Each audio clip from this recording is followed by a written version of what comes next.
Let me tell you about the day Chief Aderoju spent 60 million naira on a handbag. A handbag, one bag, for his favorite wife, Sanmiwa. He carried it into the compound himself.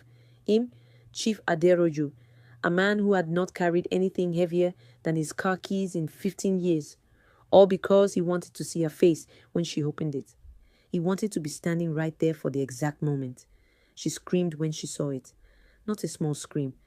A full Yoruba woman scream that brought 3 compound workers running to check if someone had died. She jumped on him at 60-something years old, and he caught her, laughing the way a man laughs when he knows he has done something very right. "You see why I love this man?"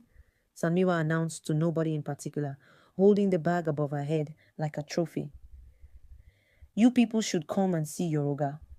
3 compound workers, 2 neighbors, and a very confused delivery man on a motorcycle all witnessed this. Chief was beaming. Somewhere in the back of the compound, in the wing with the faded paint, Temitope, his other wife, was washing his herbal flasks. She had heard the screaming, but she kept washing. This was the life inside Chief Aderoju's compound, and if you grew up around a man like him, big compound, bigger name, the kind of man whose arrival at any event made people straighten their backs, you already know exactly how this worked. 4 wives, 1 hierarchy, and everyone knew where they stood. Sanmiwa stood at the top, and she wore it the way she wore everything, beautifully. Chief did not take women to London. He took Sanmiwa to London. There is a difference. He did not buy watches for women. He bought Sanmiwa a watch from a shop on a street whose name he practiced pronouncing before they arrived, and he filmed a reaction on his phone and watched it back 3 times on the flight home. He renovated her wing twice in 5 years. "My woman must look the part," he always said, pulling out his card with the ease of a man for whom money was not a question but an answer. And Sanmiwa, for her part, made it worth every kobo. When Chief walked into any room with her, heads turned. Immediately, she fixed his collar in public and made it look like a caress. She laughed before he finished his jokes, which made him funnier than he actually was. She made a man approaching 65 feel like the finest bobo in the world. And that feeling, that particular feeling, was worth more to him than he would ever admit out loud. Morenike, his second wife, he respected differently. He gave her something Sanmiwa didn't have: her name on accounts, access to the real conversations. When contractors arrived with proposals, it was Morenike who sat across from them with a pen, circling figures that didn't add up and watching grown men squirm. Chief had once told a business associate quietly, not in front of either woman, "Sanmiwa, hi is my heart, but Morenike is my brain." He bought her land once, not as a gift, as a bonus, a reward for a deal she had structured that saved him an amount of money he preferred not to say out loud. She accepted with a nod, no screaming, no jumping, just a nod, and then she went back to the document she had been reading. To Morenike, success was better than spotlight and fame. Durolade, the third wife, was the one who made the compound feel like somewhere people actually lived. Her wing was always full.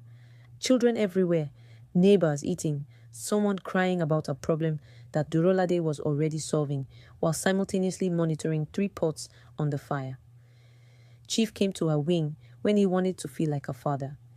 She always had a plate ready. She never made him feel guilty for the 2 weeks he was absent. She had learned over the years not to ask for more.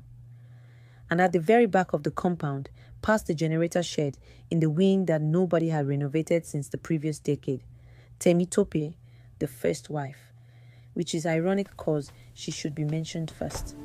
The 3 women, Sanmiwa, Morenike, Durolade, had a habit of gathering in Sanmiwa's kitchenette. They would sit and they would talk. One particular afternoon, Temitope walked across the compound with a basket of herbs from the market. She was wearing a wrapper she had owned for many years. Sanmiwa spotted her through the window. "Look at Mama Temitope, oh." She said it the way you announce something mildly amusing. Not cruel, just amused. Morenike glanced up from her phone. "Which wrapper is that? Is that the same one from Easter?" "Which Easter?" Durolade was already laughing before she finished the question. "My sister, that wrapper is older than some of our children." I thought it was grey, Morenike said. It used to be blue, Sanmiwa told her. I remember when it was blue. Sanmiwa shook her head, looking genuinely puzzled. But she's first wife. She was here before all of us. How does first wife end up like this? Because she accepted it, Morenike said. From the beginning, she accepted. She made herself small. She never fought for anything. Now look. She gestured vaguely toward the window. Grey wrapper, back wing, making herbs nobody thanks her for. I almost feel sorry for her, Durolade said, and they all laughed. The collapse happened on a Tuesday. He was in a meeting. He stood to reach across the table. His legs gave way. He grabbed the table edge. His secretary lunged, but he told the room it was too warm. They brought water, and he finished the meeting. He was very good at finishing things. He should have stopped. 2 weeks later, he was found on the bathroom floor. This time, they took him to the hospital and did not bring him back home. The compound transformed immediately. Sanmiwa moved through crisis the way she moved through everything magnificently. She arrived at the hospital that first day in an outfit that said devoted wife without trying too hard. She held his hand. She called him a lion.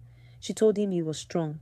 She refreshed his water, smiled at the nurses, asked the doctor sharp questions in the tone of a woman accustomed to being taken seriously.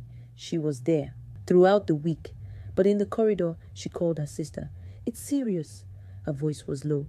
The way the doctor was speaking, I don't know. A pause. But what can I do? I'm here.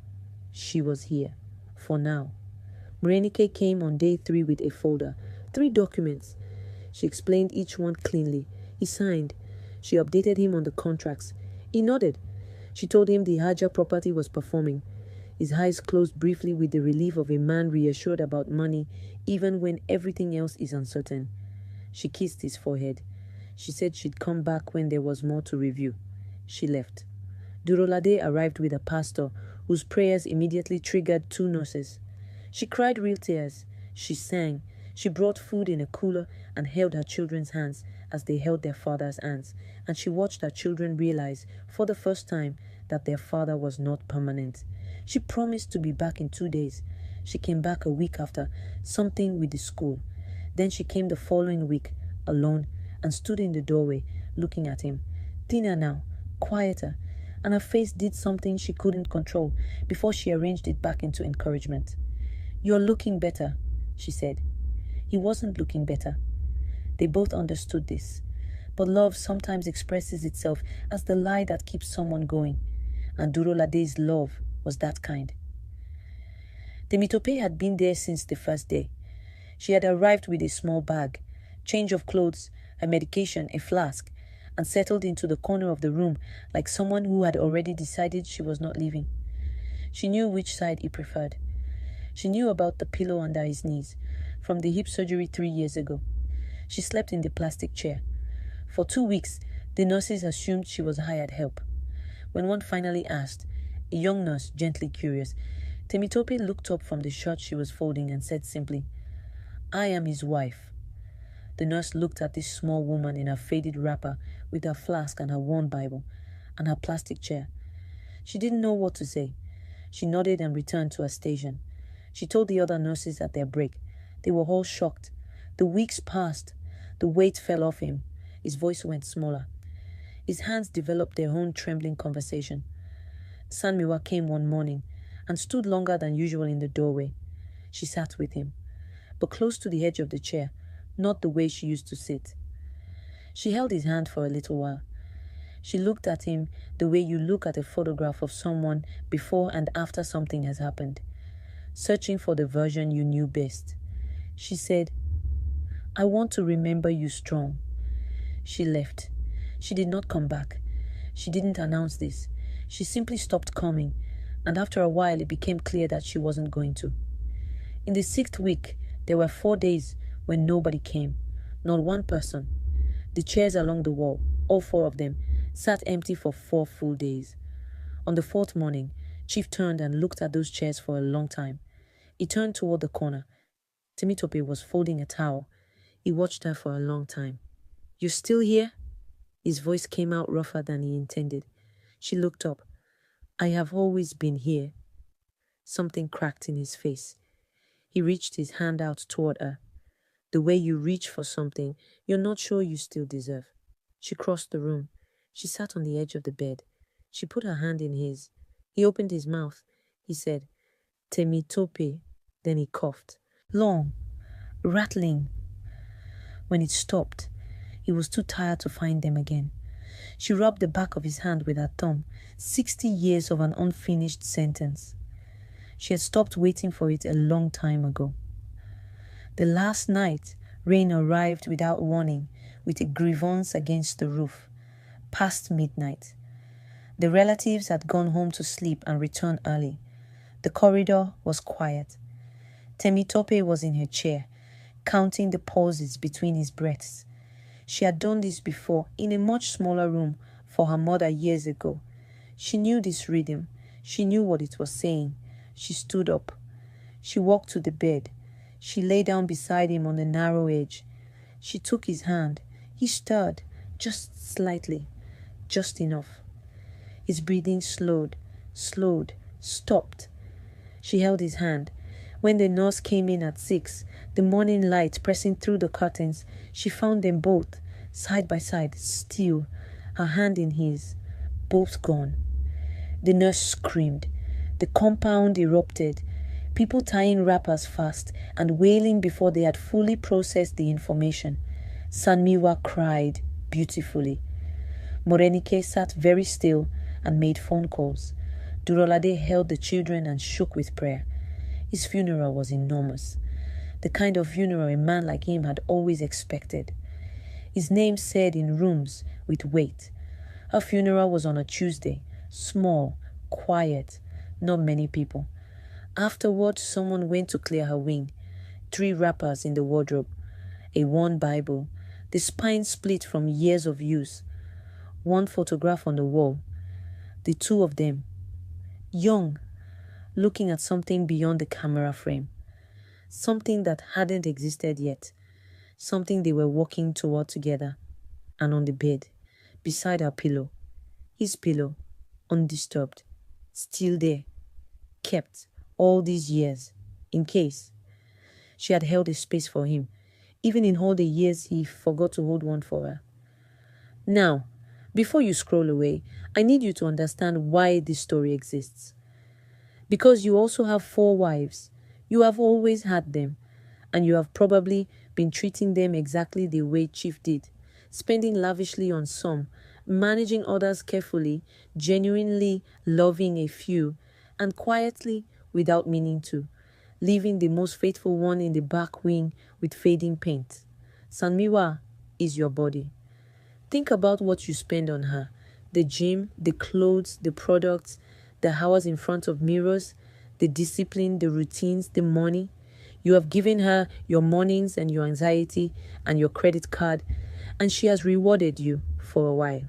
She showed up, performed, made you feel worth looking at. But your body has always had Sanmiwa's same condition. It will stay as long as it can maintain the version of you worth displaying. The moment sickness comes, the moment age signs its name on your face, it will stand in the doorway and say it wants to remember you strong. Then it will give up on you. Morenike is your wealth. It comes to you when there's business. It gives you access, confidence, the feeling that things are under control. But notice what Morenike did when things got serious. She came with folders. She started making arrangements, because money is always already thinking about the next person who will sign in your place. Your money does not love you. It loves utility. And it has never, not once in the history of people dying, followed anyone out the door. Durolade is your family and friends. And they genuinely love you. They will come with tears and food and prayers that shake the walls. And they will mean every single word. But they have school runs. They have their own beds. Their own lives that do not pause for yours, even when they desperately want them to. One by one, Not because the love is gone, but because love alone cannot hold a person in a plastic chair for 6 weeks. The chairs will empty. And then there is Temitope, your soul. She was there before the body was impressive, before you had a single naira, before any of the friends or the family or the titles or the names said with reverence. She has been there every single morning since, waking before you, setting things in order. She is your conscience, your depth, your capacity to feel real things, the part of you that knows the difference between what you want and what is right. And she is the one you have laughed at, not cruelly, not on purpose, just that you found her under the things that are always available, the things you don't need to worry about. You gave her what was left over, if anything was left over, and moved on to more exciting, more impressive, more immediately rewarding things. When did you last stop and ask how she was?